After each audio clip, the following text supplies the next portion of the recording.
Man, salute family. What's good? What's good? What's good? Hope everyone having a blessed Thursday night. Y'all know what it is.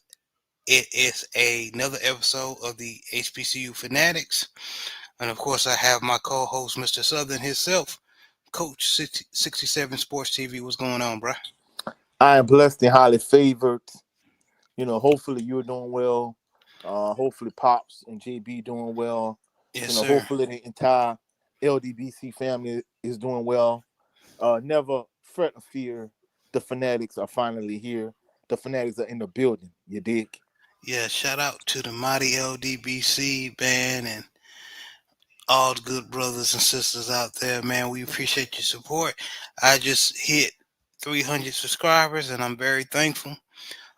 So y'all please continue to like, subscribe, and share, man. I appreciate all who support me. Talk, man. I appreciate y'all. Um, but let's talk about some ball, man. It's wrapping up, Coach. It's wrapping up.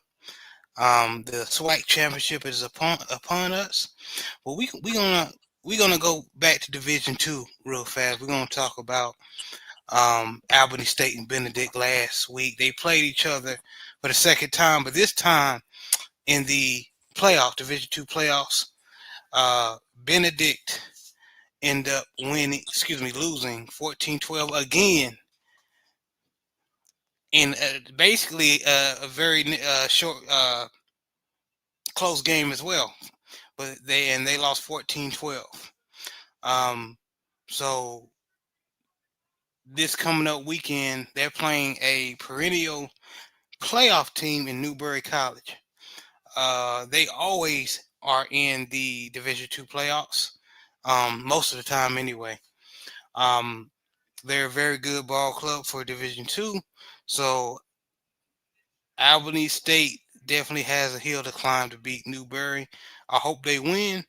But Coach, what's your opinion on Albany State making it to I believe, the third round? Well, first and foremost, Yeah, third round. yeah, first and foremost, I'm proud of them for making it as far as they did. And, people act like, you know, I've had people tell me this over the years, whether they're talking about Louisiana high school football, whether they're talking about college football. Like basically, when it comes to HBCUs versus PWIs, not so much in basketball, but in football, hey, the white fundamentally sound team, beats the more athletic, like predominantly black team. And I've seen in real life, I've seen that so many times to be false over the years. And if you play just good ball, you play good ball.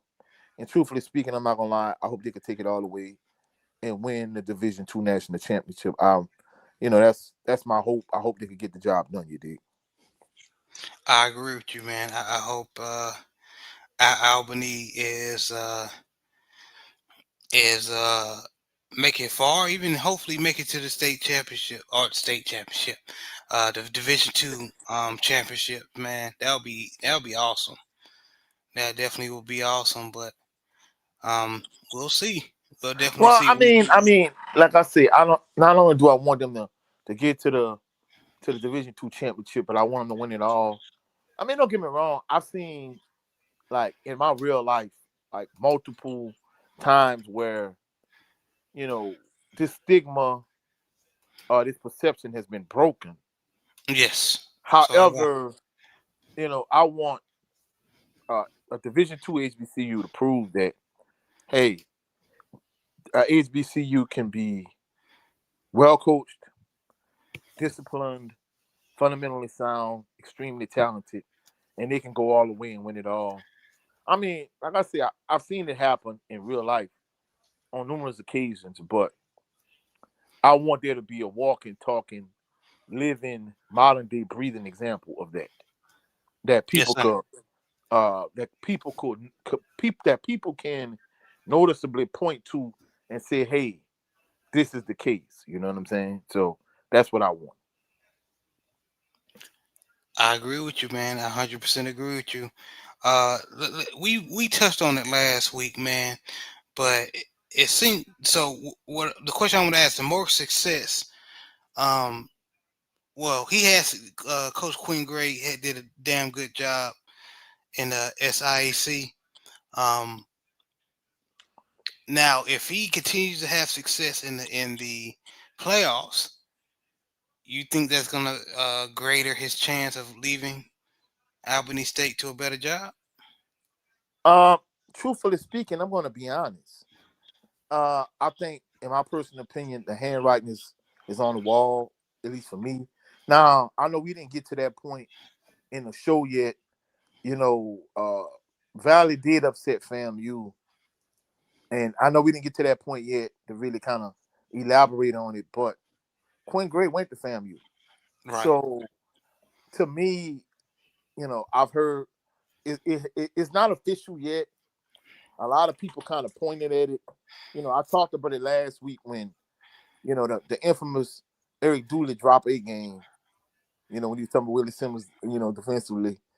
I was telling you about how FAMU's fan base is a lot like Southern's fan base. And the thing about it is, if they were that disgruntled and they eventually they won the Black National Championship that season, imagine what being uh, you know, a team that's right at a little bit below 500, right above 500, like right around 500 type of team. And in addition to that, the icing on the cake is losing the Valley. So it's not official yet, but I think the handwriting is on the wall. I think at some point they're gonna part ways with James Colzie. And Mm. if it was me, there's only two real candidates for that job, and Quinn Gray is by far and away the front runner and the number one candidate for me. And then I think right below him is Teddy Bridgewater. And I mean, don't get me wrong, you interview as many candidates as you could, but you have a limited window. So, you can't have an infinite amount of candidates. See, Southern was able to do that because they got they search started earlier. So, the time frame is short. You got to hit the ground running. But based on what's going on, I think whether they win the Division II national championship or not, I think if FAMU parts ways with James Colzie, I think it's Quinn Gray's job to lose, in my personal opinion. Like I said, if it was me, he would be my first candidate, and after him, Teddy Bridgewater would be my second candidate. But the thing with him is he played at FAMU, and he's shown that he's done an excellent job building that Benedict program up. So I will go with Quinn Gray if I was him in that situation, because basically, later on we're gonna talk about the SWAC championship game itself, between Tremaine Jackson and TC Taylor. And the thing many people are saying is that even though it was his first year in the SWAC West, that Tremaine Gray was the best head coach in the SWAC West, which, hey, I'm gonna be honest with you, he proved them right. And in addition to that, TC Taylor is the best, basically the best head coach overall in the SWAC. He's got the program going, and essentially, the fact that they're the two best coaches is really kind of. I mean, we're not counting Eddie Robinson in terms of the SWAC East. We just talking about the best coach in the SWAC West against the coach that people view as the best coach overall. It's no wonder that those two teams are head to head in the SWAC championship game. And I think if you put Quinn Gray and FAMU, now you got another coach that could really compete, at least from a coaching standpoint, in my opinion, that could compete with TC Taylor and Eddie Robinson. Because I think at this point, I think TC Taylor and Eddie Robinson are by far the two best coaches in the SWAC East. And I think that's the difference I between, agree. I think that's the reason why those two teams are tied for the top spot in the SWAC East. And of course, the reason why Jackson State went to the SWAC championship is because, of course, they won head to head. But at the end of the day, like, those two coaches are, head and shoulders, in my opinion, above the other coaches in the SWAC East. And I think if you put Quinn Gray at FAMU, I think that'll give you another good, rock solid head coach in the SWAC East. And I think the SWAC needs that overall, if you ask me. Yeah, definitely. It's no question, man. Quinn Gray would definitely be a perfect fit at FAMU. So like you said, we definitely gonna see. We definitely gonna see. But I will be surprised if he doesn't go to FAMU. But right now he doing his thing with Albany State with them Gold Rams. So I Yeah, hope they continue to go far in the playoffs. yeah. Go ahead. I hope they get the job done. And if they do part ways with TC, I mean, they do part ways with James Colzie. To me, is a slam dunk. I can't see them not. I can't see them not uh taking Quinn Gray and making him the next head coach of FAMU. Yes, sir. We got a Jackson State fan up in here. He said, "What up, guys? Championship week. The I love. What's up, Franklin K? Yes, it is. We're gonna Man, you talk about it. man, you already know what it is. You know, we definitely gonna break down the SWAC championship game, but we appreciate you coming through, showing some love and showing support. You did to the Absolutely, HBCU man. family. You know, HBCU family, man. Everyone. I don't care what your ball club is, your squad is. We appreciate y'all. We may talk all shit, but we all family in here. Um, but of course, the MEAC is done. So South Carolina State just waiting on the SWAC, how things the smoke clear in the SWAC. You know what I'm saying? So speaking of the SWAC, let's talk about the games.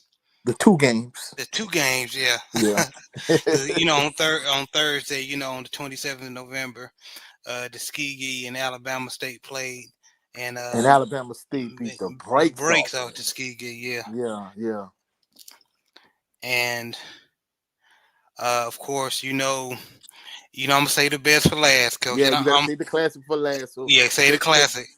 so let's go to FAMU at Valley. You know. What did I tell you? Didn't I Yeah, tell you yeah, Mississippi won't yeah. get them one? Hey, And it you was got to come. FAMU again. Hey, I believe in giving people their flowers. Bro, you said it. You said it. You said it. You said it. You said it. You was like, hey, fam, y'all cannot take Valley lightly. I think Valley gonna get them at least one win. They always good for one SWAC win a season. And I'll be damned if they didn't do it. And that's the thing about it. What up, D Weezy? I don't understand how FAMU could take Valley. Valley beat you last year. How could you take them for granted? I don't understand it for the life of me, bro. And I'm Oh, not gonna lie, I'm gonna be honest with you. I really legitimately think that loss cost James Colzie his job. Nothing is official yet, you know, but you know, I think the handwriting is on the wall if you ask me. But man, how could you blow this game, bro? Like you had to go up against Valley, you had to lay a demo down. Because they beat you last year. How could you lose to them again, bro? and that goes all to the coaching of Terrell Buckley. He probably told them boys, hey, we did not have a good season, but how y'all want to go out? Y'all beat them last year, y'all can beat them again. And Mississippi Valley did it, man, beating them 35-31. So to what you're saying, yeah, if James Colzie is not gone after this, I will be surprised. I don't think he's a horrible coach at all. But No, I'm not gonna lie, I'm gonna be honest with you. Like people say he's a good coach. You know, some people point at the fact that I'm not gonna lie, the 86 people goals.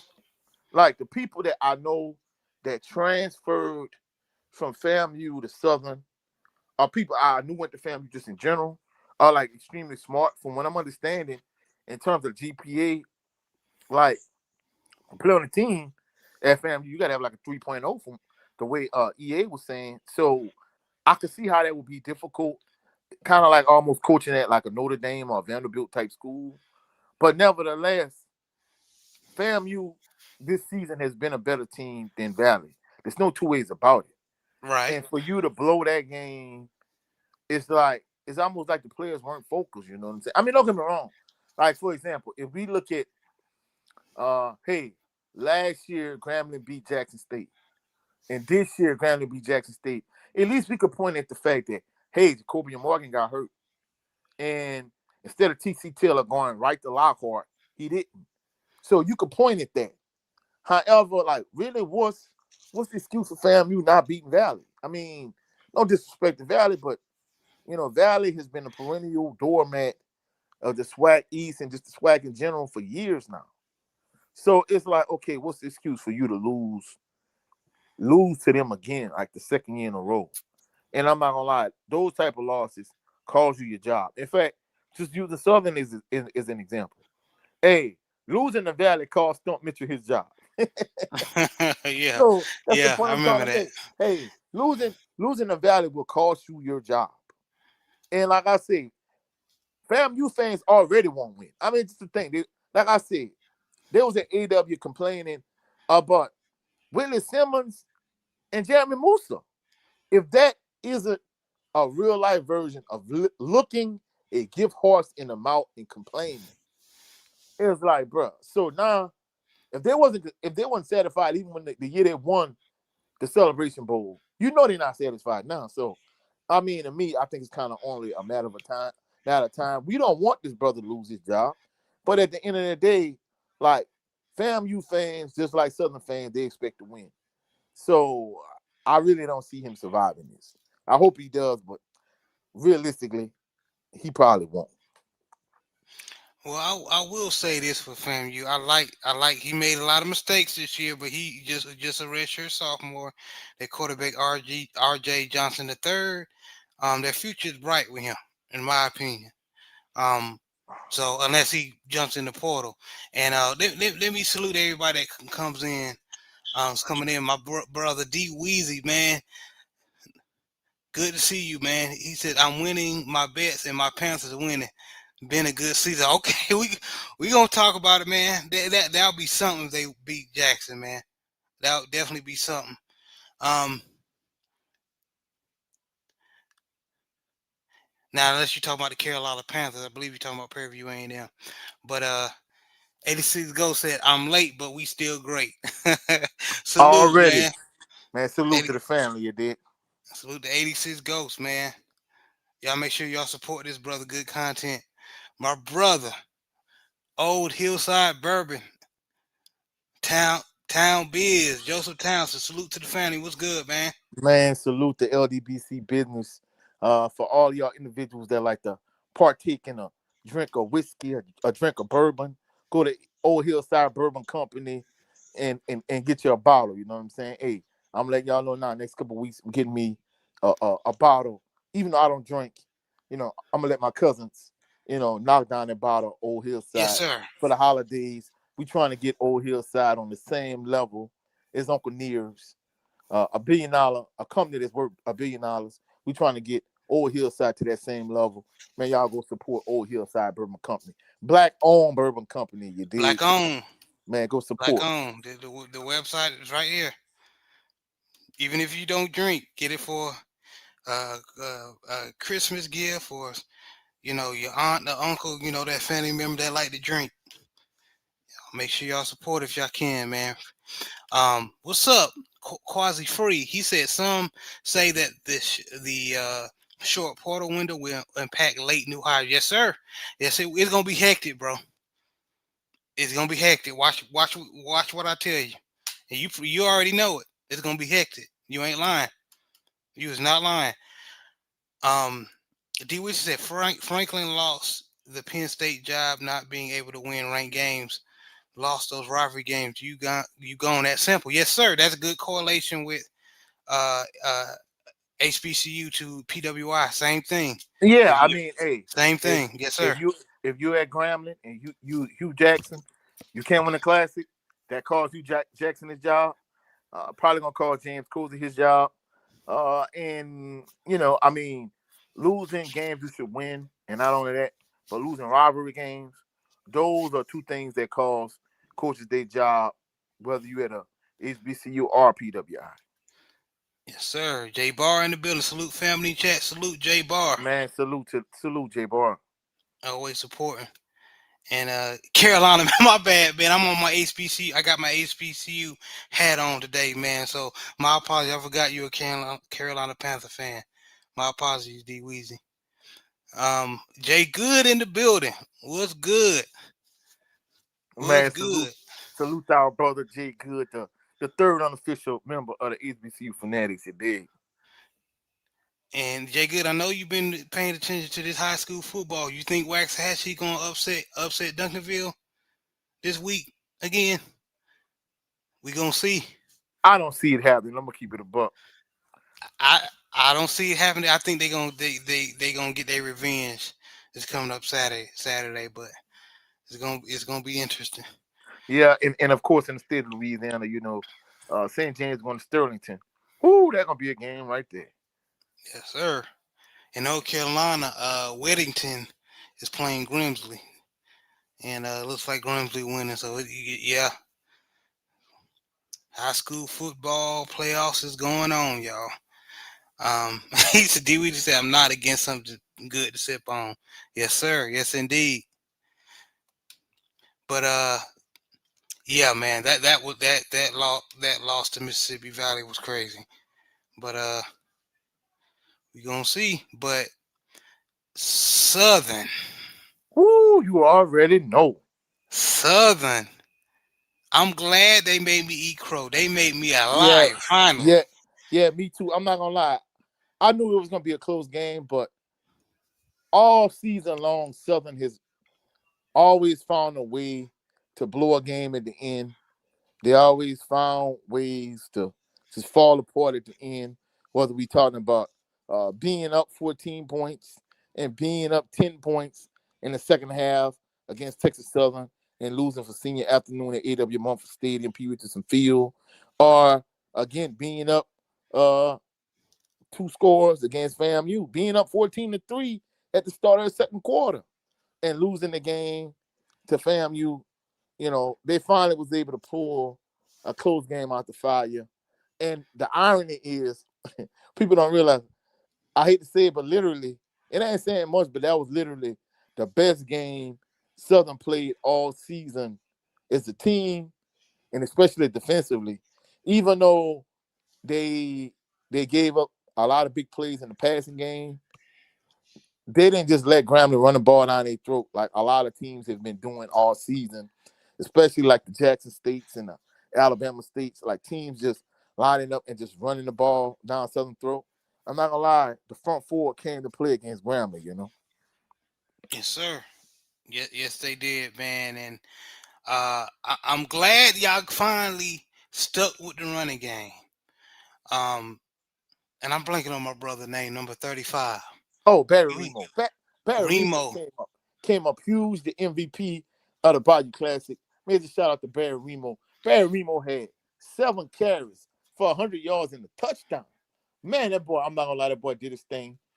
Realistically, he was extremely impressive the last 2 weeks of the season because everybody know Trey Holly was a beast, but it seems like every time Trey Holly touched the ball, they really keyed in on him.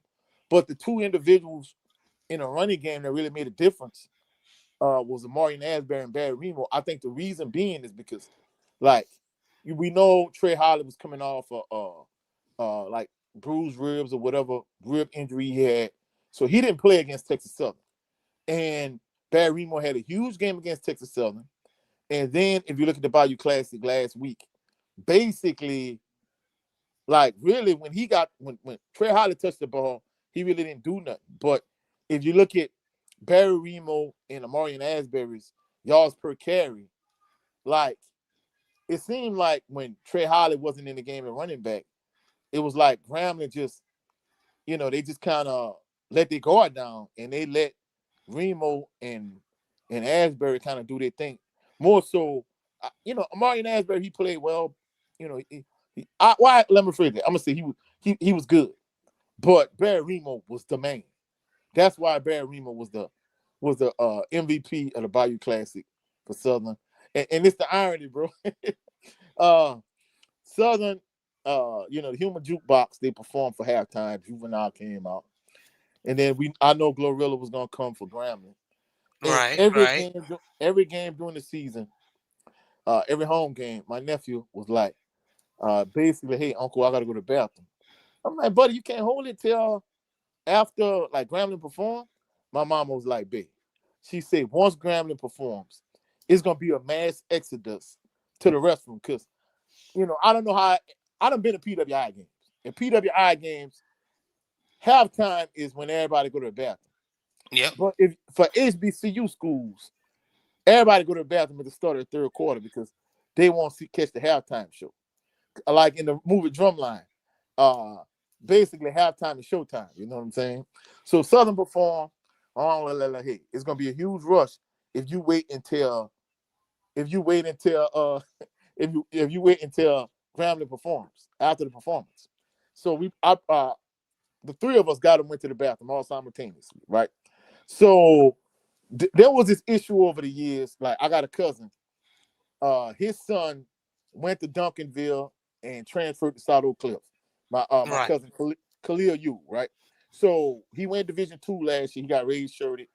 I'm not gonna lie, he used to have like a lot of long runs, and he's at a JC. I think either they was one game away or they played in the JC championship game or whatever, and he had a long punt return for a touchdown. All right, so shout out to Khalil Yu, right? But my cousin, when I was like a senior in high school, when he and I was in high school, we used to go to the Classic, and they refurbished and they remodeled the Caesar Superdome. And the way it used to be back in the Gap in the 90s, used to be he used to stand at the concession stand literally the whole game and just holler broads all through the Classic. He never went to his seat to go see, hey, this the game going on. He's just trying to holler, pick up brilliance the whole time, right? So back then, you used to be able to look from the concession area to the field and see what's going on. But since they remodeled it over the years, like they got like obstructions and like glass partitions and stuff like that, where you really just can't look from the concession area to the field. But they really done it nice. They got glass. So another thing they used to do over the years too is people would just say there's three seating areas in the Superdome. The top level, the nosebleed section, is the terrace. The middle section is like the lodge or the lodge. So the top level is 600 level seats. The middle level is like 500, 300 level seats.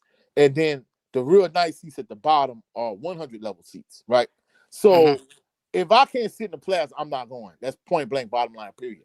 I'll pay an extra couple $100 to get the seats that I want, extra $100, whatever, right? So basically, we were sitting in the 100 level seats, and over the years, people would do what they would do is they would get like terrace seats, and they would come sit lower level down in seats that don't belong to them, and people come like, hey man, you're in my seat, and the usher be like, hey man, what seat you in? Go to your seat. So what they do now is now they don't have hard tickets; they got digital tickets. So basically, they told my mom like, "Huh, my nephew went to the concession area earlier. All they basically got was some nachos, a bottle of water, and a Sprite, and that was like damn near $35 just for those three items." And I'm like, damn, the Superdome high. But anyway, so the lady told my mom, like, look, hey, when y'all come back here, y'all can't get to y'all seats unless y'all show me y'all tickets. And my mom was like, hey, the tickets are on the phone. Like, we don't have hard tickets. We got digital tickets. And they were like, all right, hey, you need to get your ticket on your phone or whatever. So when it was time to go back to the seats, like, we waiting for my mom. But it was such a huge rush. Because like I said, halftime was over. So we went when Grambling started performing. The three of us used the restroom. So my nephew and I waited by the little entrance area, not right by the restroom, but there's an area that leads to the entrance area to the restroom. So we waited there for my mom, and she wasn't there. She still was in the restroom. But come to find out, she went the other way, and she got to the seat without having the digital tickets on the phone because I had it on my phone, right? So she was like, come on to the seats. She texted me. I'm like, all right, we coming to the seat. Bro, I'm walking to the seat, and I see Barry Remo on but the 30-yard line. And I'm like, oh, man. You Every missed the time I run. go into the restroom, I always miss a big play. And I'm like, oh, man. And he was like, Uncle Jim, did Southern score? I'm like, yeah, buddy, Southern scored. Because we heard the roar, and then I looked up at the big screen, and then I was able to look on the field, and basically Barry Remo running up the sideline, and the guy grabbed him on like the full 5-yard line, but he still ended up scoring though, you know what I'm saying? So basically, I'm like, oh man, I missed that play. That to me, that was like the play of the game. But I'm not gonna lie, Barry Remo did his thing. He came up huge Really, Southern defense, Southern is a team. That was the best performance they had the entire season. And Yes, of yes, course, it was. it's saying a lot because they only won by 1 point. So that tells you how bad they've been this season defensively, you know. Yeah, yeah, man. I would just again, um, I don't know what Fred McNair told them, you know, but they listen. Yeah, and I mean the thing about it is, even if you look at somebody like, Cameron McCoy, we're gonna use him for example. Bro, he only went 6 of 18 from a passing standpoint. But the 6 completions that he completed, bro, Matter. they were huge. They were timely. Like the post for the touchdown was huge. He had a huge pass to the Knighton kid, Damian Knighton, because shout out to him because I used to work with his mom in Capitol Middle, and he had a huge.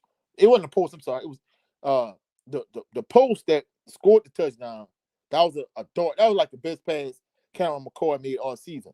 But Damian Knight ran like a corner route right at the sideline, and that led to the field goal that Southern made before the end of the first half. So I'm not gonna lie, even though he was 6 of 18, like those were like 6 timely completions. You know what I'm saying? And then of course people talked about the huge hit that basically put Ashton Strada out the game like for the second week in a row, you know what I'm saying? Well, the second game in a row. He got hurt against Texas Southern. Cameron McCoy finished the game. And then not only that, but that was a dirty hit by number 4 for Grambling. And, Ashton Strada was well out of bounds, and he hit him way out of bounds.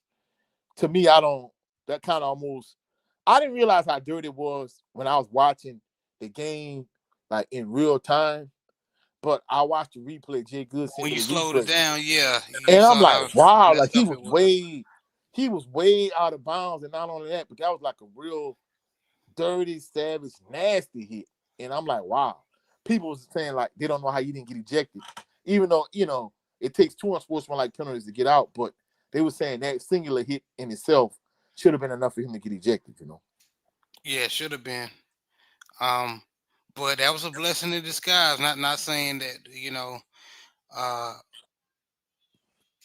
nobody was rooting for that young man's brother to get hurt, but at the same time, that was a blessing in disguise Well, because well, I'm not McCoy gonna lie, I'm finished gonna be strong. honest with you. I'm gonna be honest with you. you know, Somebody was like, man, coach, do you think like the coaches and the admin at Southern like watch your videos and your live streams? To be honest with you, no. Shout out to the 6 people that I interacted with, during the like leading up to, during, and after the Bayou Classic, like 6 people in total. Like, man, coach, what's up? Man, salute to your coach and this, that, and the third.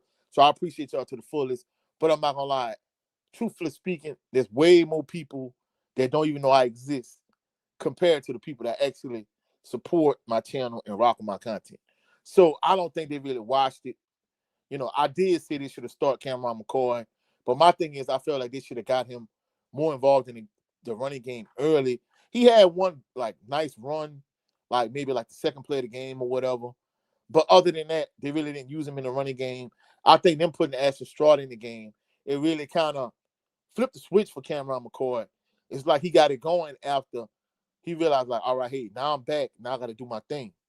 And I'm not gonna lie, even though he went 6 of 18 and he had like 35 yards rushing or whatever, I think those those six passes he did complete, they were very timely, and I think he played good enough for them to get the win. The defensive line was big because all season long, Southern been giving up big plays in both the running game and the passing game. On Saturday, the only plays they really gave up were big plays in the passing game. They really didn't give Graham a whole lot of running yards. And not only that, no disrespect to Hayden Benoit, but people got to realize this is the thing that kind of, if you look at the show last week, the reason why I picked Southern to win 21-20, you got to realize Hayden Benoit is Grambling's 4th-string quarterback. The 3 guys, as AT said, the 3 guys ahead of him, all of them out for the season.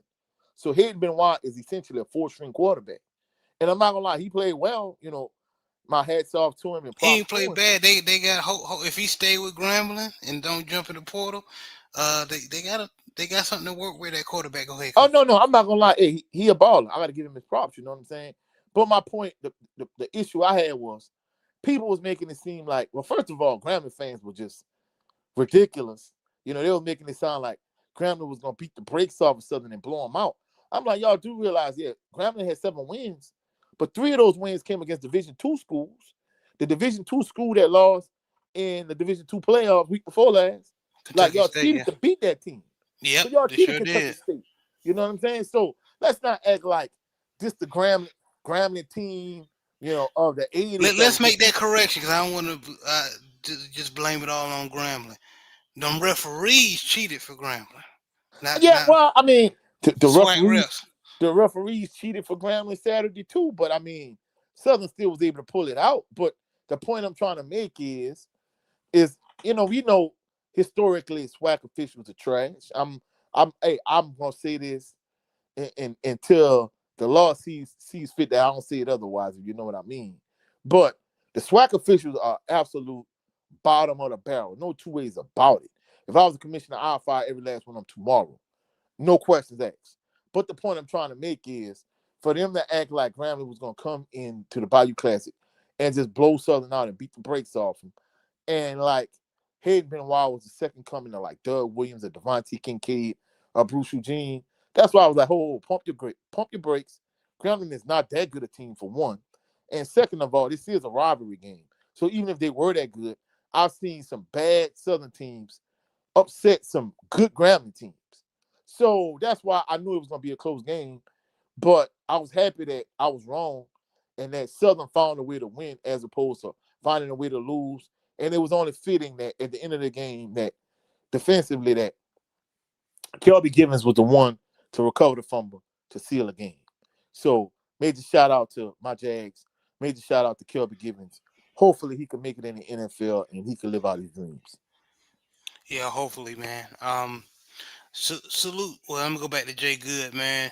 Yeah, Jaquan Snell, the commit for Texas. He's a beast over there at Waxahachie. Safety. Yeah, you're right. Um, Hopefully we can get him to Southern. I think you maybe overstepping with that. Well, that's my point. But that's my point because they had an LSU player that hit the portal, and people was like, "Oh man, I think he might be the coming Southern." I'm like, "Yeah, I think that 4-star wide receiver from Texas, I think he might be a little bit out of Southern range." But hey, like somebody used to tell me all the time, "Hey, if you shoot for the stars, at least you'll get the moon." You know what I'm saying?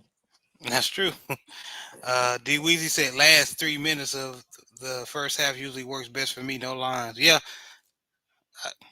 I agree. Well, that's essentially. It wasn't the last 3 minutes, but it was like right after Southern halftime performance. So yeah, but I'm not gonna lie. I mean, they remodeled the Superdome, so there's a lot more like restroom area. But even with that being said, that go to show you how many people they had. Shout out to the everybody in attendance at the Bayou Classic, 63,000. I was shocked with Southern being so bad that it was such a event. Really, I'm not gonna lie. Don't get me wrong. Would I put it in my top 5 Bayou classes all time that I've been to? No, I wouldn't. But I would put it in my top 10. Don't get me wrong, it had a lot of juice and energy in the building. They didn't have that like late 90s juice in the building, that late 90s type of feel of energy. But it was a good atmosphere and it was a good game. Yes, it definitely was. I was very pleased, man. I'm glad it was not because I'm not gonna hold you. I don't run for no smoke, coach. I'll eat crow. I picked Grambling State Bro, I for went the to Southern and blowout. I picked Grambling.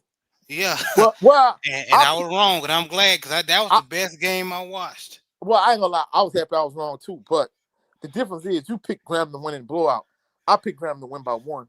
And the irony is Southern, instead of finding a way to lose, they found a way to win, and they won by 1 instead of losing by 1. I picked Southern I picked Grambling to win 21-20, and Grambling lost, Southern won 28-27.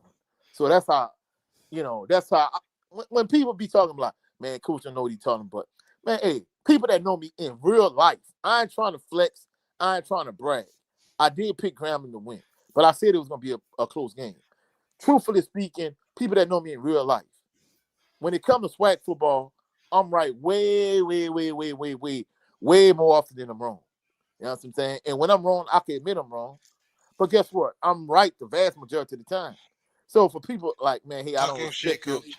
I don't respect your perspective when it comes to SWAC football. Clearly, you don't know me, because if you knew me, if you knew better, you'll do better. You know what I'm saying? Talk your shit, coach. But looking in the chat, man, he said your boy Jay, salute. He said salute, guys. Hope all is well, man. Salute, Jay. Man, salute to your boy Jay, man. Salute to the family. You know what I'm saying?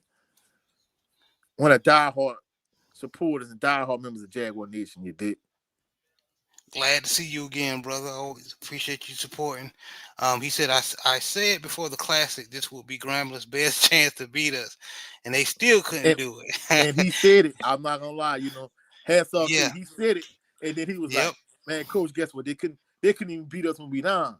So he was like, "Once Marshall Faulk take over, it's a wrap." I'm like, "Yeah, for sure. You know what I'm saying?" Yeah. We gonna talk about it. Your boy Jay said Barry Remo is a true definition of Southern Jaguars. We need more players like him that love Southern. You Oh know no, I'm what? not gonna lie. I'm That boy kind of is a glad dog. Mike Franklin got out the way. He did whatever, because that lets you know what you have in that running back room in Barry Remo. Oh no, I ain't gonna lie. Remo a dog. I'm not gonna lie. Even Asbury played good. I think people Asbury kind of too. sleeping on Asbury, but the thing they don't realize, Asbury is a true freshman. Like Jay Good was saying, like he got to get bigger and he got to get stronger. But I think he could kind of fit into that Gerard Sims role if he stays or if they keep him. I think he can kind of grow into that role. But either way, I think if you got Holly, like Jay Good called him Hollywood, if you got Trey Holly and you got Barry Remo, I think that's a good 1-2 punch. And if you get your offensive line right and you get your elite level quarterback, that's something for you to build Yeah, around. that O line. If y'all get your O line for Trey Holly and Barry Remo to run free, man, y'all got something. But we gonna see this off season. Yeah. Salute to Cornell Green 8011, man. Salute, brother. Appreciate you coming on in, hearing what we talking about. He said the most impressive part of the Bayou Classic is Southern held the lead for 7 minutes. Facts. I thought they were going, because that defense has not been good. I thought they were going to lose it Yeah, eventually. But and it's the crazy thing about it. Like I mentioned that earlier, they blew the lead against Texas Southern.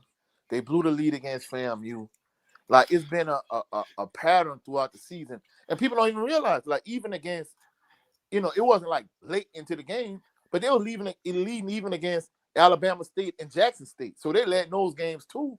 Southern historically this season, not historically, but this season, if you look at this season in its totality, like Southern has been a team that starts to unravel at the end of the first half, and not only that, a team that is terrible in the second half. And the fact that they didn't live up to either one of those stereotypes, because they got a late drive and then kicked the field goal at the end of the first half, and then in addition to that, like they held firm late in the game, and the fact that I'm not gonna lie, when you able to get a peanut Tillman punch out the last play defensively, and you let Kelby Givens recover the fumble, man, I'm not gonna lie. To me, it couldn't have ended no better than it did. That was a great ending for me. I mean, yeah, it's not as good as Southern stopping. What your guy name is that you was high on that ended up transferring from Grambling, the running back that you was high on under Hugh Jackson. What the boy name? I can't think of his name. you talking about I'm blanking on his name. Well, it ain't as big as them stopping him on the 1 yard line, or Southern and 04 stopping Al Quan on the 4 yard line. I mean, I don't think those. I mean, those two goal line stands for Southern those years, those were huge. But them getting the defensive stop at the end, the peanut Tillman punch out and Kelby giving recover. I'm not gonna lie, that was huge for me. You know what I'm saying? Yeah, it was definitely huge, man. But we are definitely going to continue to talk about Southern, because Marshall Faulk. Marshall Faulk, you you know it has because you didn't want to make it official. You wanted to you which you we knew it was gonna happen, but last week you didn't want to make it official, but it was confirmed. The rumors are true. Hall of Famer running back Marshall Faulk is now the new head coach of the Southern Jaguars. How you feel? What's the talk in those Louisiana streets? Well, I'm not gonna lie. I'm in terms of like Jaguar Nation, you know, it depends on whose platform you're on. Like in my space on my platform, I think it's mostly positive. But if you go somebody like off script, Scotty's channel, salute to off script Scotty. You Salute. know, he got a lot of negativity on his side of things. Uh, and I think it's split if you go to like brother C Wells on his channel, Swag Talk. If you go to Carlos Brown, Perry White, Jaguar Journal, HBCU Game. It just kind of depends on what platform you go to. You're gonna get a mixed bag. On my end, it's mostly positive, but the people that are like really not thrilled about the hire, from their perspective, they feel like it's a gamble, even though Marshall Faulk is a Hall of Fame NFL running back. He's highly intelligent in terms of his analysis when he was on NFL Network. The pushback to that is, if you look at Matt Millen, who when he was the general manager of the Detroit Lions, he said that former Grambling wide receiver Scotty Anderson was a devout coward. But if you listen to him when he used to break down the games from an analytical standpoint, in terms of his play-by-play and his commentary, like he sounded like he was the smartest guy in the room. But when it came down to being an actual general manager for the Detroit Lions, he was trash.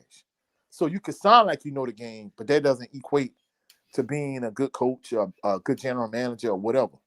And I think the same kind of holds true for Marshall Faulk.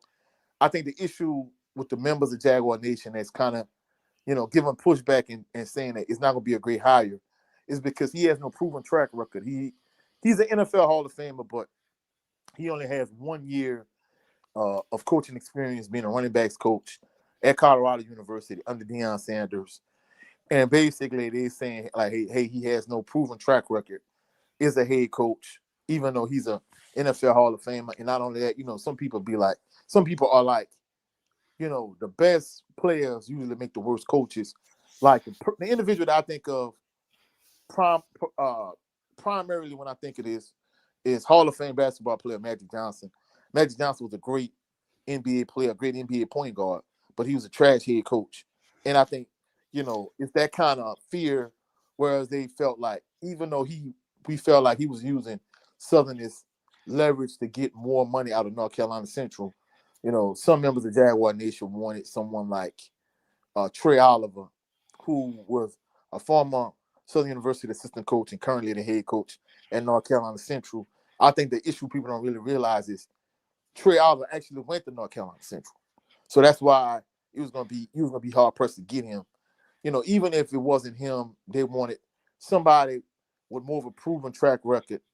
Basically being able to bring up a head coach from the Division II ranks, maybe somebody like a Dr. Alvin Parker or a Quint Gray. Hmm. Feel whatever dominant Division II HBCU head coaching name you want to put. The way Prairie View ain't got Tremaine Jackson, they wanted Southern to go get that kind of guy. But the thing, that's the downside. But the upside is, even though if you get somebody like Trey Oliver, his floor is going to be a lot higher than Marshall Faulk's floor.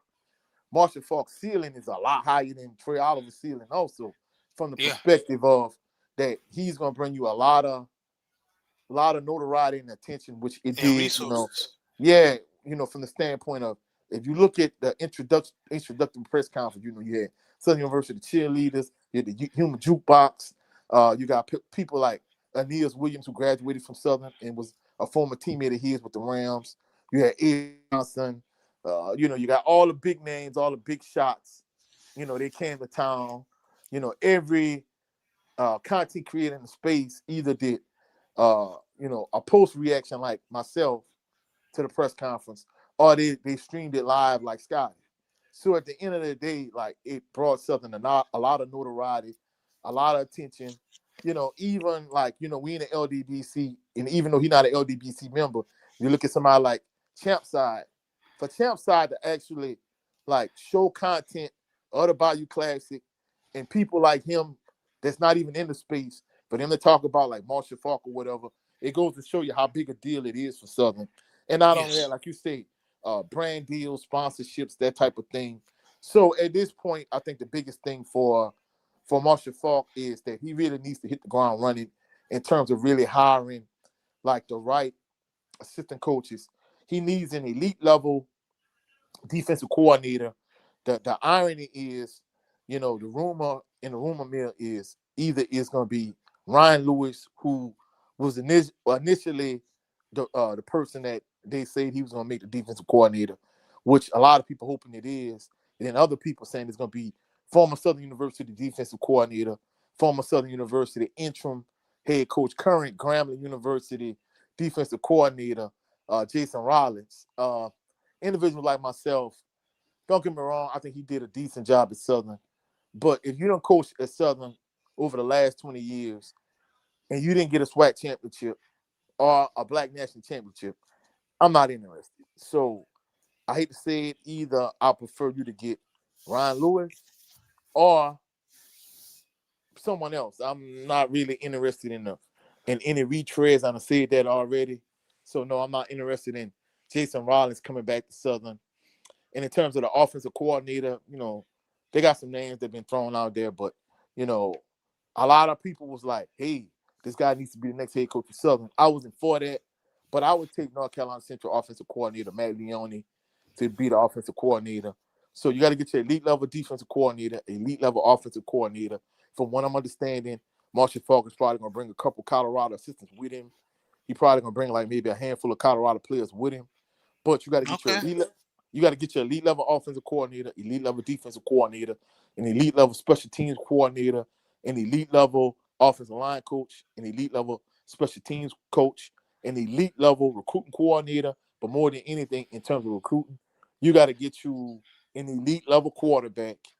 You got to get you some dogs up front on the offensive and defensive line.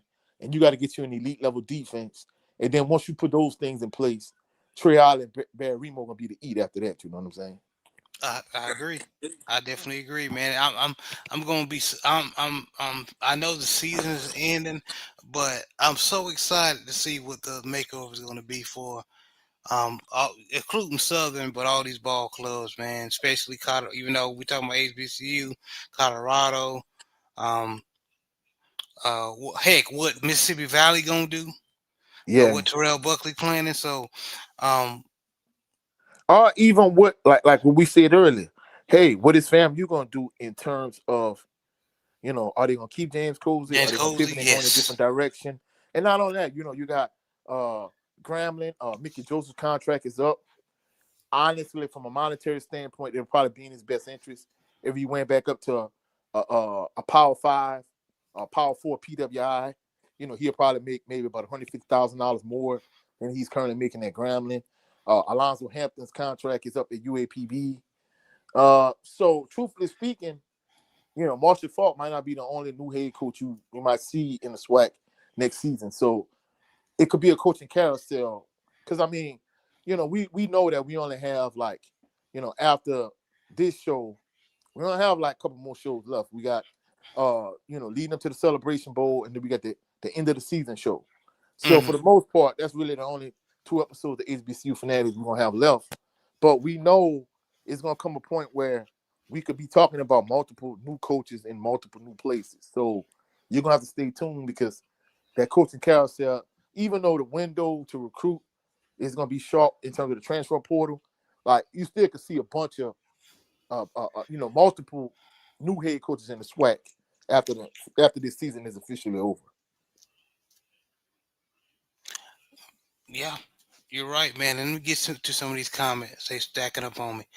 Uh, your boy Jay said Mark Fredericks had Barry Remo playing fullback and buried him on the bench. I'm glad that young man stayed positive. Funny how when you get one person out of there that is messing up the chemistry, players are shining.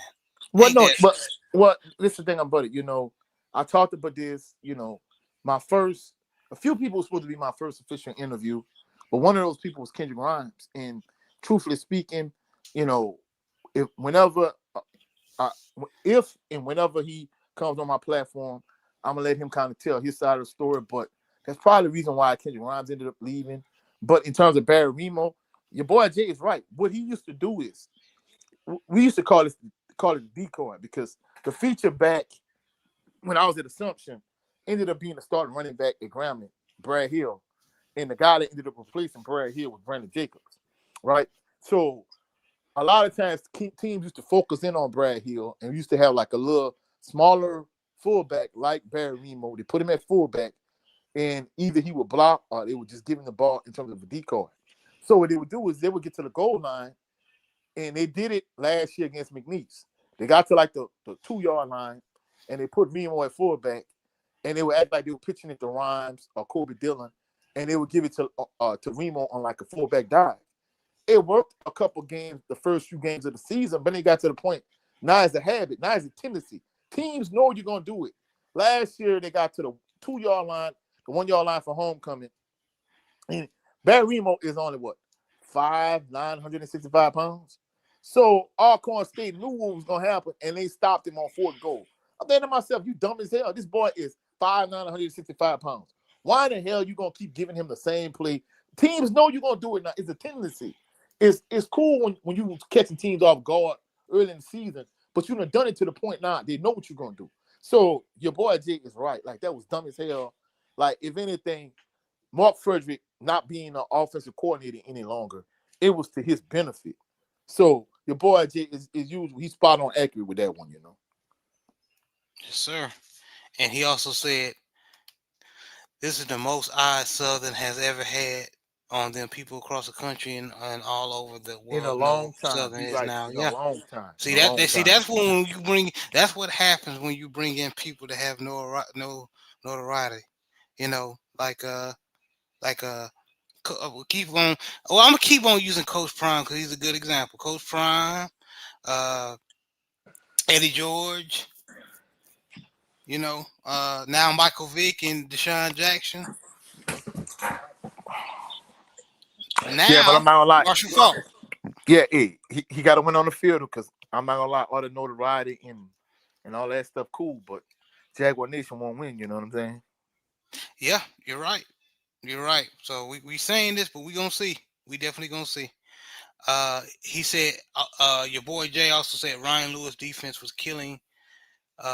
True SWAC. True. What was he trying to say? True SWAC for 2 years. Alabama State defense fell off the second he left. Yeah, I'm not gonna lie. I prefer Ryan Lewis over. I prefer Ryan Lewis over Jason Rollins. Jason Rollins cool. But I think if Jason Rollins was that guy, he'd still be the head coach at Southern because just the irony of the situation. Uh, they, when they tried to hire Marshall Faulk the first time, the NFL Network scandal broke, and they pivoted and they made Jason Rollins the interim head coach.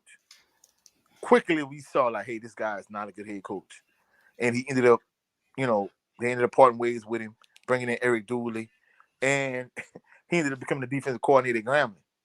And a Southern offense that struggled all season. Look what kind of points they put up against Grambling. Yes, sir. You got a point, man. Jay Good said Grambling, if you're watching, please, please keep Mickey Joseph. I agree. Do not be like Mississippi Valley and fire Kendrick Wade. Now y'all starting all over again with a whole new coach, knowing y'all being trash. But of course, Grambling is in a better spot than Mississippi Valley. But I agree, Jay Good. I think Mickey Joseph is a damn good coach. Y'all better keep him. I definitely agree. I got Yeah, it. I got a call on the other phone, so I had to get off of that. You know what I'm saying? You good? And your boy Jay said also, please let Mickey continue to call plays. Yeah, Yeah. I'm not gonna lie. I won't keep Mickey Joseph at Grambling. I mean, don't get me wrong. He a heck of a coordinator. I mean, I think he's a heck of a recruiter. I don't think he's as good of an offensive coordinator. I think he's a better recruiting coordinator at a PWI, because you got to realize, I mean, he's a recruiting coordinator. He played in Nebraska. He's from New Orleans.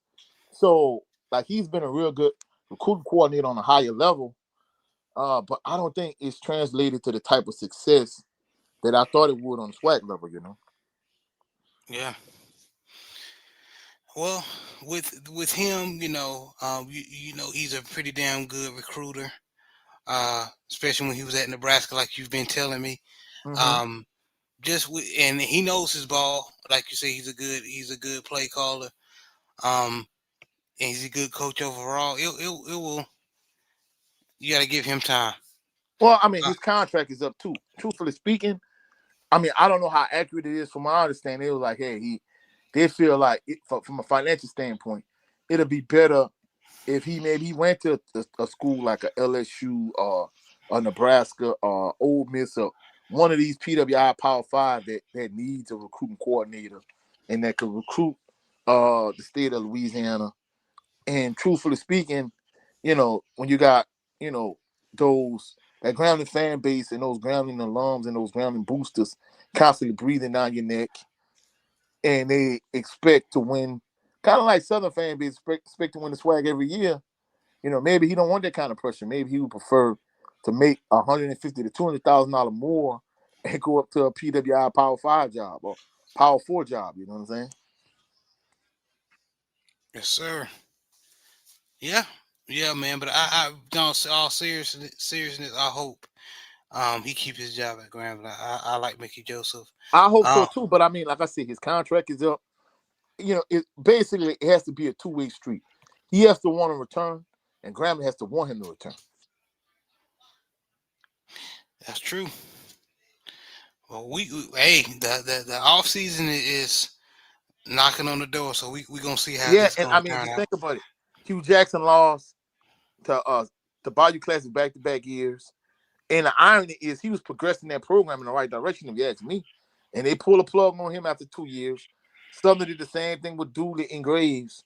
But could they do the same thing with Mickey Joseph? Because guess what? Hey, he done lost the Classic in back-to-back years too. So, I mean, hey.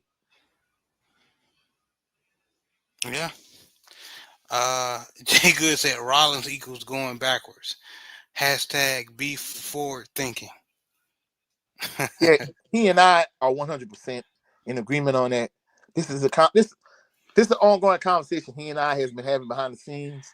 And, the video that y'all going to see that's going to premiere tomorrow, I'm going to talk about that. And that's kind of been a question on my YouTube channel and in our Southern University football Facebook group. Like, who should be the defensive coordinator? Should it be Ryan Lewis, Jason Rollins, someone else? So we don't care. So that's kind of like the multiple choice options. Right. Okay. Well, y'all been right so far. But my boy Anthony Boat in the building, man. What's up, Memphis Memphis Tiger, man. man? Memphis Memphis Tiger man. Tiger, Excuse me. man. Yeah. Salute Salute. to Anthony Bolton. Memphis Tigers did good this year, even though y'all lost to Tulane, but Man, hey, man. y'all did good. Hey, I'm not gonna lie. Hey, John Summerall built the Tulane program up. It got him a job at the University of Florida. So losing the Tulane this year, ain't nothing to sneeze at. Yeah. And guess who's on that Memphis Tigers coaching? Yeah, you told me Kendrick Wade. Kendrick Wade. Yep. Yeah. No, not Tulane, Memphis, you meant. Yeah, Memphis. Yeah. I know what you meant. Yeah, yes, my apologies. Memphis Tigers coaching staff, Kendrick Wade. Yeah. See, hey, a Power 5 job, I guess he's making more money he would have made if he'd have stayed in the SWAC. So Yeah, it worked out for him. yeah, it did. It did. So Your boy Jay said, I think Anthony Balancier, former SCU linebacker from 2013 championship team, is going to be on the coaching staff, Coach Faulk coaching staff. He was in Colorado. Mm, All right, all right. I can respect that now. I'm not gonna lie. I think that. I mean, if you're looking for a guy that could maybe be the heir apparent to Marshall Faulk, when he does have success and he's gonna move on to greener pastures, you maybe want somebody that has ties to. I mean, someone that has ties to Southern. But at the end of the day, we want somebody that's gonna do a great job more than anything, because that's been the problem: the favoritism, the nepotism, the politics, the good old boy network. That is what has gotten Southern in trouble over these last 20 years. yes, that's true. And I'm gonna read this comment, and now we're gonna move on to who we think gonna win the SWAC championship. So your boy Jay said, if those Grambling uh all SWAC D linemen come with him, I'll take Rollins, but I prefer Ryan Lewis all day, every day. Yeah, I prefer Ryan Lewis 10 times out of 10. It ain't even a question to me. Like I said, if Jason Rollins was that guy, he'll still be the head coach of Southern. That's true. That is true. I will say this. What I'm gonna ask you guys, I don't know if guys know or not, as far as Southern fans, especially your boy Jay and you, Coach. If Marshall Faulk is bringing some SWAC, not SWAC, sorry, Colorado players with him, which players you think? Do you already? Is there news on the grapevine Man, I'm not gonna lie. of which At this, players he's at bringing this, from Colorado? at this time of year, there's so much rumor and innuendo and speculation. There was a wide receiver from LSU that he's from Texas. He was a 4-star, a light-skinned cat. He was not only a wide receiver, but he was a track guy. He ran like a 10-1 in 100 meter, I think, if I'm not mistaken. Uh huh. And he was big time, but because of Brian Kelly's offensive struggles and Nuss Meyer being injured most of the season, he really didn't get to shine like he wanted to. And since Lane Kiffin is coming in, he's hit the portal. And some Southern fans kind of told me behind the scenes like, "Hey, we think Southern gonna make a play for him. We think he can end up on the yard." And then to myself, this boy was a 4-star from Texas. That might be a little bit out of Southern reach. I'm not saying it's impossible, but I think it's unlikely. But more than anything, I think the main focus Southern needs to have is, Marshall Faulk putting together a good coaching staff. And once he gets to recruiting, he needs an elite level quarterback and a high level competent backup. Because even if you look at Grambling, Hayden Benoit was the 4th-string quarterback at Grambling. You know what I'm saying? Mm-hmm. Essentially, for all intents and purposes, Cameron McCoy was the 3rd-string, and Ashton Strada was the 4th-string at Southern. You know what I'm saying? Lockhart essentially really was the 3rd-string, but you and I said he should have been a backup the entire time anyway. So you're gonna need a couple. You're gonna need an elite level like Andrew Body, Quincy Richard senior season, Bryant Lee, Devontae Kincaid, Bruce Eugene, Steve Ed McNair, Tavares Jackson, Felix uh, Harper. yeah, Robert Superman Kent. You're gonna need that level, uh, elite level SWAT quarterback, and you're gonna need to have like a damn good backup, like I must say like a Thomas Ricks, like Sam George, like a Terrence Levy. You're gonna need that kind of backup. And if you could keep Dylan Compton, cool.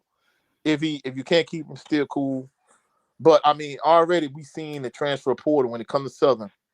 You know, Darren Morris has already announced that he's gonna hit the portal.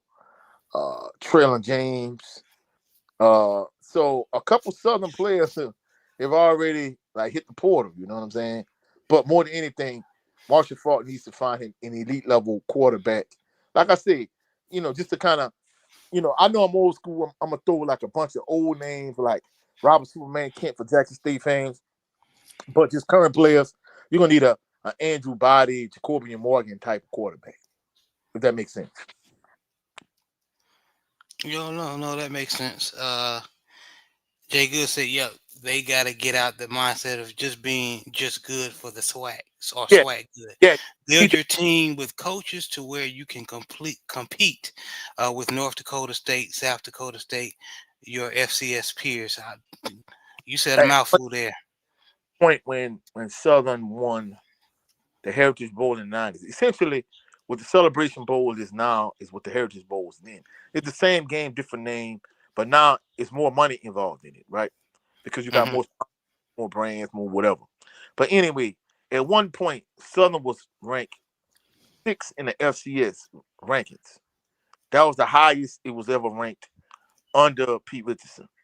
So you want to get back to being not only an elite level SWAC, not only an elite level HBCU, but you want to be a top 10, top 5 FCS level school. That's what you really want to be. You don't want to be, like he said, you don't want to be SWAC good. You want to be FCS.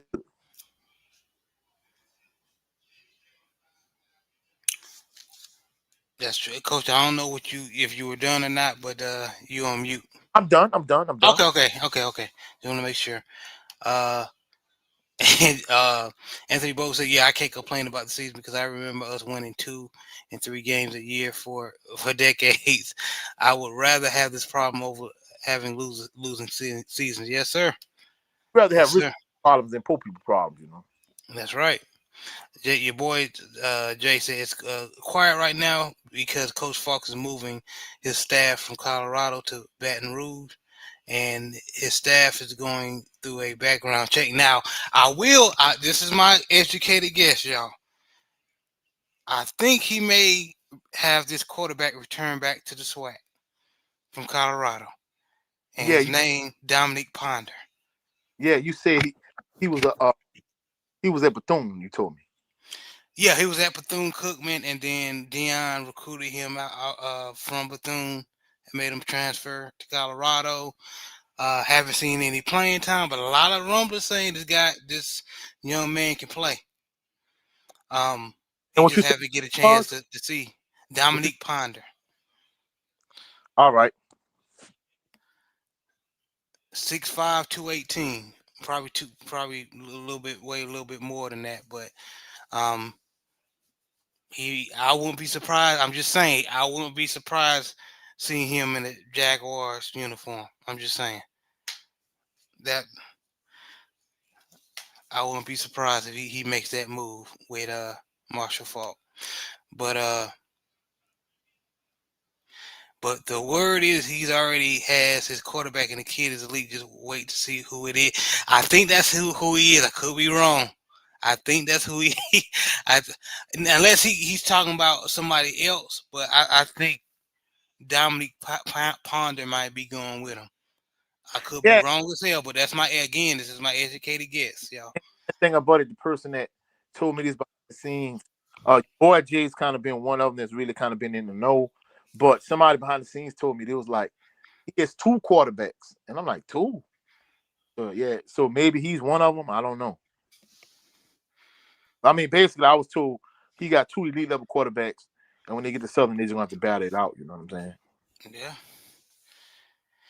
I think players are leaving because Coach Falk is bringing in players they know they can't compete with. Yeah. And then Jay Good say back to when they used to rank us in the Harris poll. Yep, Harris Poll, and I mean, senior. I'm not gonna lie, he used to literally every Monday morning, Tuesday morning, get a newspaper just to see where Southern was ranking the Harris Poll. That's how big he was on the Harris Poll. You know what I'm saying? Yeah, man. Okay. Um, Now, and it just hit me with that Grambling running back you were saying I was big on. Floyd Chalk. Floyd talked to Ford. Yep. Floyd Chalk the fourth. It must have hit us both at the same time. Yeah. It hit us both at the same time. But Oh, let's but the thing about it, they also had a running back, Chance something. He went to Scotlandville Middle and Scotlandville High, but Chance was more. They played multiple backs at the time, but Chalk was the guy you was high on. and Chance was kind of like in his same vein. Can I be real with you, Floyd? Because he went to San Jose State and he didn't get that many carries, man. He should have stayed At either Grambling. stayed at Graham or in the SWAC if he didn't like Grambling's atmosphere. But and that's the thing about it. Chance, he get the portal too, but he followed one of Grambling former assistants when he left. So Okay, yeah, okay, I understand. Unless he was following someone too. Who knows? But good luck to that. He got the talent, man. I like how he ran. But let's go into it with no other topic of further oh, delay. the topic Yes, sir. of two fans, you know. Yes, sir. So, who will win the SWAC championship? Will it be Jackson State or will it be those Prairie View A&M Panthers? I'm gonna let you go first, bro. Who you got? Uh, of course, and by the way, the game is on December 13th, Atlanta, Georgia, Mercedes-Benz Stadium at noon.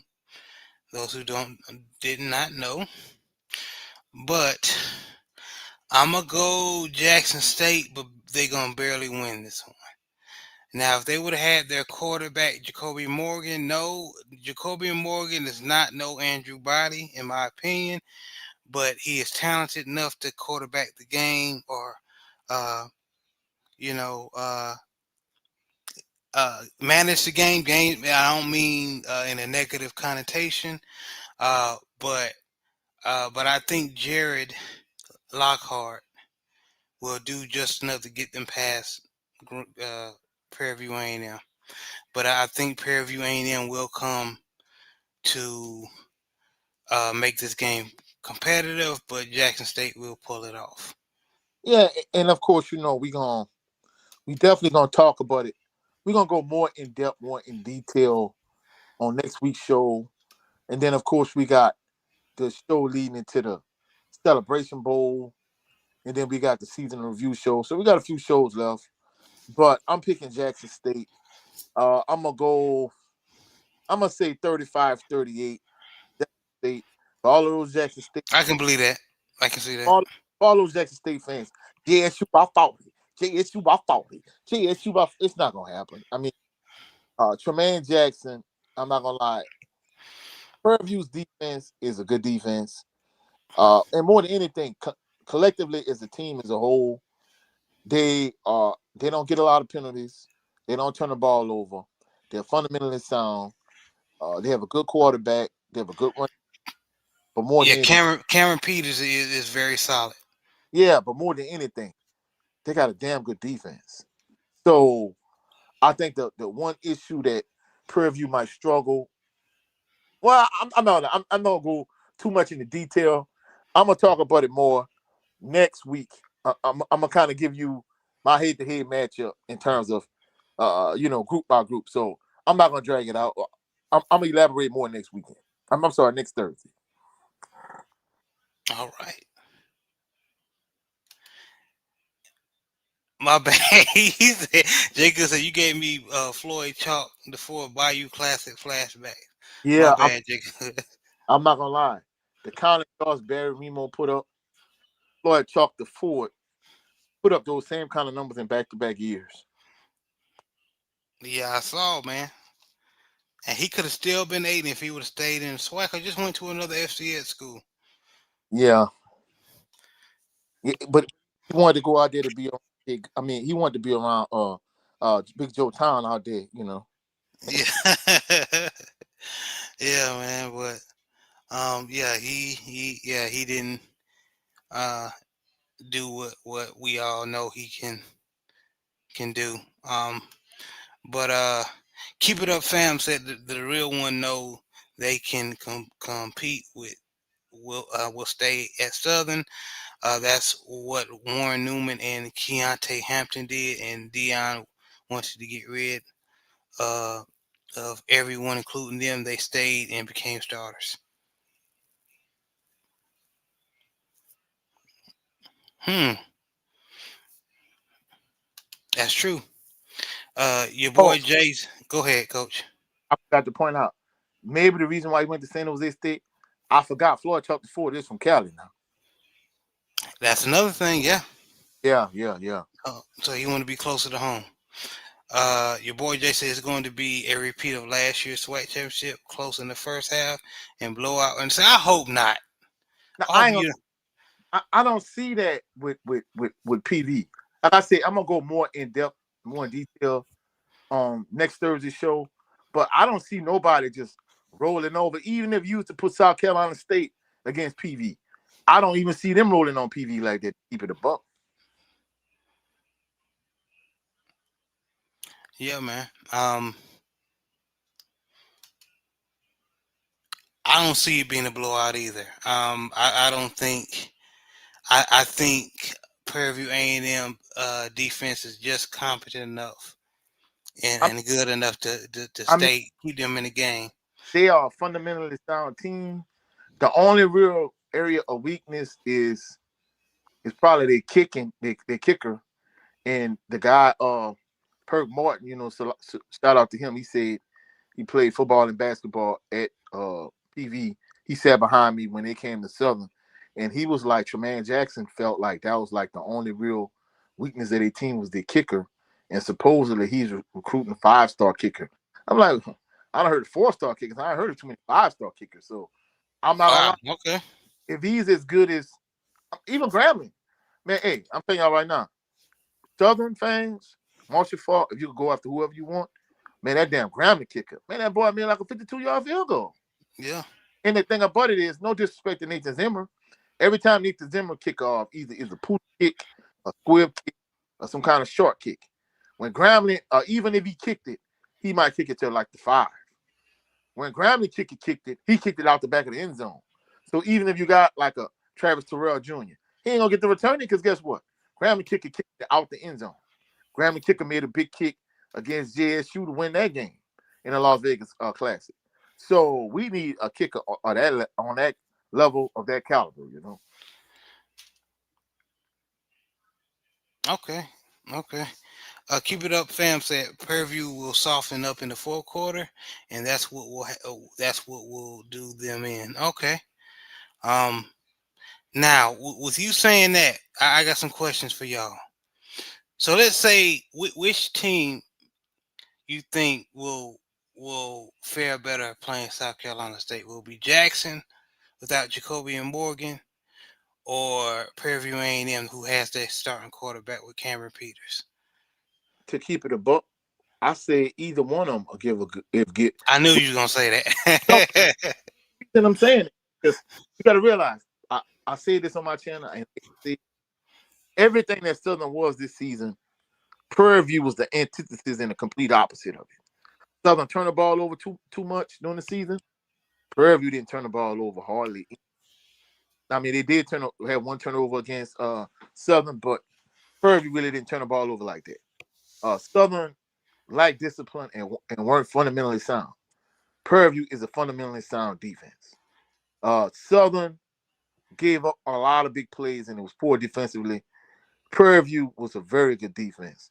So at the end of the day, and not only that, but Prairie View, they're good up front on both sides of the ball. They got a good running game. That running back, I can't remember the kid's name. As the game progresses, he gets stronger and stronger. Bingham. Yeah, he kind of like a Dorsey Levens type running back for those old Green Bay Packer fans. So, like, they got a good solid running game. You got a good solid quarterback. You got a good defense, and you just a well balanced team. Like I said, the only real weakness they have is they kick. You Oh, know. you talking about Lamega McDowell, that running back there, Yeah, Dorsey Levin. yeah. So Prairie View is a solid team. So all them Jackson State fans, JSU, I followed it. It's not going to happen. It's not going to happen. I promise you, it's not going to happen. I don't see it. If it were to happen, I would be shocked and I would be wrong. But I don't see them even just trying to pound on Prairie View and wear them down. Like you can't be one dimensional and just expect to beat Prairie View because even somebody like Trey Holly, right? As good as Trey Holly is, and he can make them cuts on the dime and all that. Prairie View's defense they had good run fits. You know, they kept their gap integrity. They didn't let him bounce it outside. They didn't let him cut back. I mean, hey, Prairie View is a team. I think they're the real deal. And I'm not gonna lie. Everything they were saying about Tremaine Jackson before the season started, I see why they were saying that about it. Yeah, you got to give it to him. He's a damn good coach, man. And yeah, that's why Coach made that Dorsey Levens example. What's up, McDog 7?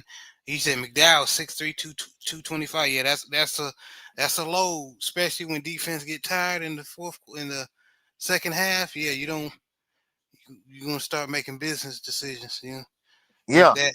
And I'm Yeah, surprised I didn't see Prairie View for everybody, out and about. But salute to, all the fans on both sides of the ledger when it comes to both Prairie View and Jackson State. Because I'm not gonna lie, both of them rock with the channel. You know what I'm saying? yeah. Shout out to the family, man. We appreciate the support. Um, but the reason why, because you have some fans that they they they they think it's not possible for Prairie View A&M to slip up and win this game. Yeah, Like, I mean, don't get me wrong. Let's keep it a buck. come on now, anything can happen. Prairie View is more synonymous for basketball. That's why Tremaine Jackson was talking about buying the fans tickets and this, that, and the third. Prairie View more gonna support basketball than football, but let's keep it a buck. They got the best coach, best head coach in the SWAC West, and Prairie View is a solid team for them JSU fans. It's the same way Grambling fans were saying, "Hey, Grambling gonna blow out Southern." For all of the JSU fans are saying, "Hey, we're gonna beat Prairie View by 40." It is not going to happen. I don't. I really don't. I think Jackson State gonna win, but Me I too. I don't see them smashing Prairie View like they said, and just don't think, hey, Prairie View gonna come to the vet and just lay down. If you think Prairie View gonna come to the vet and just lay down, you are sadly mistaken. Franklin K. He's standing on business. You know what? He's rolling with his JSU Tigers. No, So I mean, that I expect him to the do I that. love. Hey, I expect him to do that. But for the Jackson State fans, like, hey, JSU, I fought it. Man, come on, bro. It's not happening, bro. I don't see it. Now the only way that it will happen, as far as what your boy Jay was saying, in the second half they start breaking down. The running game got to be on. I mean, Ahmed Miller, uh, Terrell, everyone just gashing their ass from Like, first to second quarter, and then I'm, continue to do it in I'm, the I'm second half. gonna keep it a buck. Hey, I And know. then the running game, I mean, the passing game, is gelling as well. Go ahead. Hey, I mean, don't get me wrong. Yeah, Alabama State did beat PV, but man, PV got a solid defense too. Now, I mean, there's not a huge gap between PV defense and Jackson State defense. In fact, I'll be willing to go out on a limb and say they are almost neck and neck. But I'll give the advantage to Jackson State defense over Prairie View defense. So just to think you just gonna line up and just punch Prairie View defense in the mouth and just say we're just gonna punch them in the mouth till their mouth bleed. I don't see that happening either. I think they gotta have more of a balanced approach. I think Lockhart gonna have to make some plays too. Franklin Case said, believe it or not, I can see that three-headed monster running back room going for 100 yards. I can see that too. But But don't get me but wrong. like, well, I can see it because y'all got the running backs to do it. I've been saying it all season. I wasn't really impressed with Jacoby Morgan, even though I think he's a good quarterback. He's not Andrew Body, but he's a good quarterback. But y'all running back room is the best in the SWAC. So y'all can lead on those three.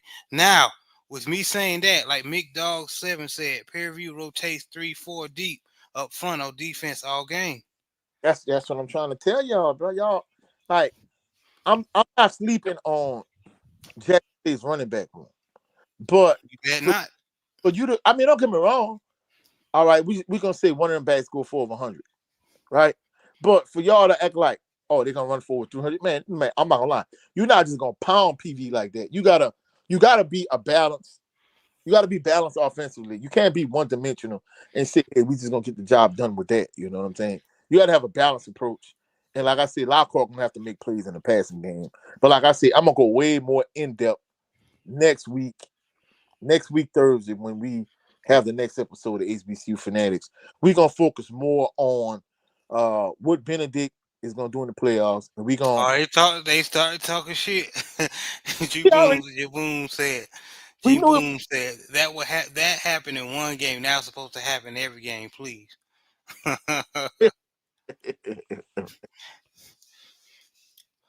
Oh, I'm not underestimating y'all. I know y'all got Savage and with my man from the Mississippi Valley Remember. transfer. Remember, yeah, not sleeping at all. I just think the best asset on your offense is that running back coalition. And I'm not gonna lie, I'm gonna be honest with you. I wasn't high on Jacoby Morgan either.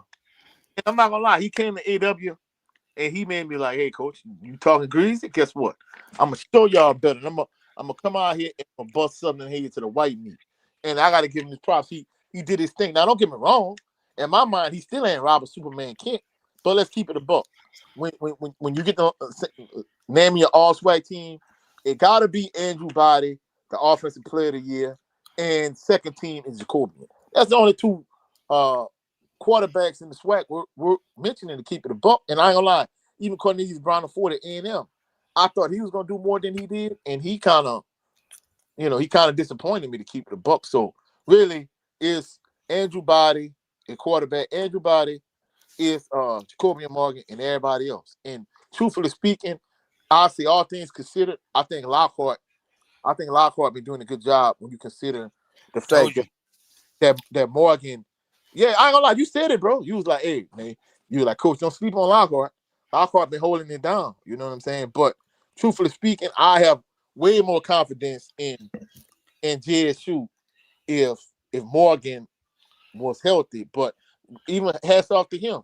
The way they talking like he a real leader. He been rallying the troops ever since he done got hurt. You know what I'm saying? So how many team captains would be that unselfish when they team, when he hurt, he done for the year. Hopefully some kind of way they could work a miracle and get him back for the if they make it to the Celebration Bowl. But I'm not gonna lie, he showed me that he more than what I thought he was. You know what I'm saying? Yeah, man. And I can admit I was wrong on Morgan. I was wrong on him. You know what I'm saying? Nah, like I said, he still ain't Robert Superman Kent, but he a dog though. Let me read these messages and we're gonna get out of here, man. JSU fans are healed, man. All black 8148. What's up, man? What's good? Um and then G Boom said even the game they ran all them yards, it came down to the last minute of the game for them to win on a turnover. That's true. And McDog7 said Dupree is the guy to really watch in the wide receiver room for JSU. Yeah, that's Marcus Dupree's grandson. Yep. They will watch out for and they will watch out for Rambert already, but Prairie View A&M has tall DBs and defend the pass better than fans think. Yeah, man, it's gonna be a good one. I hope it's not a blowout, but I think Man, I'm Prairie telling View A&M is gonna you, get up to play, make it a Prairie, very competitive game.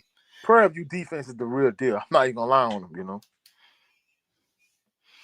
Franklin K stand on business. the general, the I love Franklin K. Yeah, man. But yeah, man, we definitely gonna see, man. Hey, hey, I'm telling y'all right now, next Thursday, we're gonna break this game down to the bone bristle, you dig? So y'all need to come back next Thursday and we really gonna break it down. Yes, sir, man. I appreciate y'all for coming in, just peep in, just see what we talking about, what we yapping on about. I appreciate y'all. McDog7 said Preview has 3 tight ends that are matchup issues. The fans are going to be surprised. I'm not telling nothing else on the team. Folks will see Saturday. Okay. Yeah, I'm not gonna lie, like, hey, Prairie View, even their quarterback, he was better than I thought he was gonna be. But I forgot I think Tremaine Jackson I think he was suspended or he had benched him or whatever. He had the running quarterback playing, and then the guy that's the starter, the real starter, the passing quarterback, he brought him back leading up to the Southern game the week before or something like that. Yeah. Franklin K standing on business. The locked your heart. The I love. And then salute Aaron Sanders Mix. He said everyone forgetting that Savage will be playing his old team. That's true. He Yep. will want to have a nice game, and I bet TC will get him the ball. Yep, just because. Yeah. Well, like I say, JSU you gotta love it, man. hey, but this HBCU ball, man. Go ahead, man. it's gonna be important for JSU to not just try to lean just strictly on the running game. They got to be. They can't be one dimensional against TV. Yeah, absolutely. G Boom standing on business. PV12, go Panthers. Get, we need to get PV versus everybody. We need to get next week, next Thursday. We need to get more JSU fans up through here, and we need to get more PV fans up through here next week. If you Yeah, let's talk about it, man. Let's talk about it. Definitely, man. But let's get out of here, man. Coach, let everybody know where they can meet you and see you. You can catch me at Coach 67 Sports TV on all social media platforms. However, I am primarily here on YouTube on my channel. I got a video coming up, talking about what I talked about earlier in terms of Southern University, who Marshall Faulk should hire in terms of like his offensive coordinator, his defensive coordinator, how he should put together his staff, how he should recruit, and then I'm gonna talk about some other stuff in regards to that. And in terms of like shows, we know Monday I'm gonna have episode 17 of the tailgate party, but I got a very special surprise this weekend on Saturday. Y'all need to come over to my channel, especially for all my members of diehard members of Jaguar Nation. Y'all need to come through. I got a surprise Saturday. Y'all come through and check it out today. Yeah, please support the brother, especially if you're a Jags fan. Now, of course, you can always come see me and Coach every Thursday for HBCU Fanatics. I don't care if you a Division Two HBCU fan or a SWAC or MEAC. Come join us, man. Just chop it up about HBCU ball. We appreciate all the support. Um, Trying to get my page up and popping, man. So y'all please continue to support the channel. Also, every Whoa, Sunday around, go ahead. we need 500 by Christmas, you dig? 500 by Christmas. 500 by Christmas, yes sir, yes sir. And then, of course, I have my other show on every Sunday around 3:30 p.m. Central Standard Time, Southern Baller Show. We talk about top 25 PWI schools, uh, and And, then we talk about NFL and some boxing. and some boxing. So yeah, y'all make sure y'all support, man. And then, of course, one of my LDC brothers coming in here. I am Trill Will, man. Man, salute the will, you dig. Yeah, this is one of my brothers, the brothers that helped me along with Black Fight Fan and Junior the Truth, and of course 78 Sports TV helped me get my channel running. So uh, salute to this brother. Y'all make sure y'all go to this brother. You want some learn Politics. something about some politics and a little boxing every now and then. Check this brother out, man. Hey, He if cold. y'all know about the politics, y'all gotta go to I Am Trill Will channel, man. Y'all gotta go check him out, you dig. Yes, sir. Yes, sir. But this was a good show, man. Can't Hey, wait for the next one. hey, next week I'm just letting y'all know now. Hey, we're gonna break it all the way down, break it all the way down, break it all the way down in terms of the SWAC championship game. So y'all need to come on back next week, you dig? Yes, sir. And this was another installment of the. Go ahead. When you close it, bro, first and foremost, salute to the awesome and amazing LDBC. And just Yes, just sir. Always, every day. just a special call out to our brother the general, you know what I'm saying? Football season getting ready to wrap up pretty soon. So guess what? We're gonna need to get back on Black Man's Perspective, and we're gonna need to get back on the wire. I'm gonna hit you up behind the scenes, but we got to get it back popping because these Saturdays they're finna start drying up. You know what I'm saying? Yes, sir. Yeah, you were right, man. And then thank you, Franklin K. Yeah. So yeah, Terrence Crawford uh got on on his Instagram and told how he feel about The, WCBC stripping him, the, and I agree. That was bullshit trying to charge him for holding some damn trophies. yeah, 1.5 million. Like, come on, bro. That's a lot of guap. You know what I'm saying? And basically, for well, I know Black Fight Fan probably took it down, but Yep, McDog 7. Yep. yeah, for our hardcore LDBC family members, basically they talked about 7-8 Black Fight Fan and the best fight the best. They talked about how basically uh you know uh Turkey Al Sheik, he pretty much over the sport of boxing. And if Al Hammond would have played it right, the PBC really could have, been that promotional company, and it could be what Turkey turning to be. But you know, we always talk about black entrepreneurship, this, that, and the third. But too many times when it comes to black people want to be fair and be balanced, and everybody else don't rock like that. Everybody going for the juggler. Yeah, that's what I'm saying. They're going for the jugular, one, and two, they taking care of their people first. They don't care, but like I'm gonna talk about Cam Newton, the bootlicking, buck dancing, banana monkey. I'm gonna talk about him, how like that energy that he gave towards Grambling and Bethune-Cookman. He didn't give that same energy towards Ole Miss and Mississippi State when it came to the egg. You know what I'm saying? So black people, I don't understand why we always want to be fair and we want to be balanced. But guess what? The rest of them folks, they look out for their people first. And that's how we need to do. That's why we need to support black-owned businesses and companies like Old Hillside Bourbon Company. And we need to look out for each other. You know what I'm saying? Because keep it a buck, when I had the whole conversation about, Matt Leone, hey, he could be a good offensive coordinator for Southern. I don't want to be the head coach. Like, black people was like, oh, man, that's reverse racism. Are you crazy? Go over there and tell LSU fans, like, hey, guess what? Calvin Shepard should have been a head coach at LSU instead of Lane Kiffin. They wasn't going to hear that. Yeah, they are trash. I am true. Well, go ahead, They, coach. they wasn't going to hear that nonsense, bro. You know what I'm saying? So that's why I'm glad they hired Marshall Faulk. Now, if Matt Leone, he won't come over to Southern and be the offensive coordinator, I'll take him for that. So come on, man. Let's keep it a buck, man. We got to support each other, and we got to support our own. You know what I'm saying? Yeah, we definitely. But we gonna learn. We gonna continue to learn that everybody else. Because really, that's all the WBC about. When it comes to people like Ryan Garcia and Canelo, hey, I mean, Mauricio Suleiman, he look out for the Mexicans. You know what I'm saying? Yeah. So, black people look out for each other first. You know what I'm saying? Yeah, we gonna learn that everybody else is playing and preserving for their own communities, and we trying to be all loving to everyone, and everybody's not having the same heart. So yeah, we gonna learn. Aaron Sanders said it was it was a fight in the FBS that next week. Yeah, that's what Coach and I was talking about. Yes, sir. You ain't lying. J6, yo, what's up, man? You just missed a good show, man. But you catch the replay. Y'all make sure y'all support this brother as well, J6.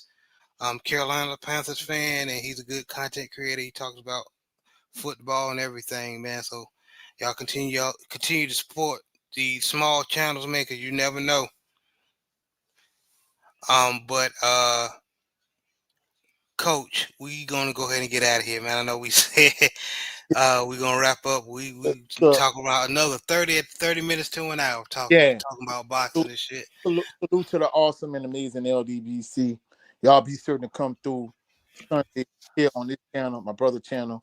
We need to get that next episode You good, man? Of the Southern Baller Show to at least 100 views. So all of y'all be certain to come back and check us out Sunday when we talk about top 25 PWI college football, and when we talk about the NFL, maybe a little boxing. We might talk about Wilder, Usyk, whatever. But y'all come on back. We appreciate y'all to the fullest. Y'all have a blessed, phenomenal evening, blessed, phenomenal weekend. Peace and blessing to the family, you dig? Y'all be blessed, man.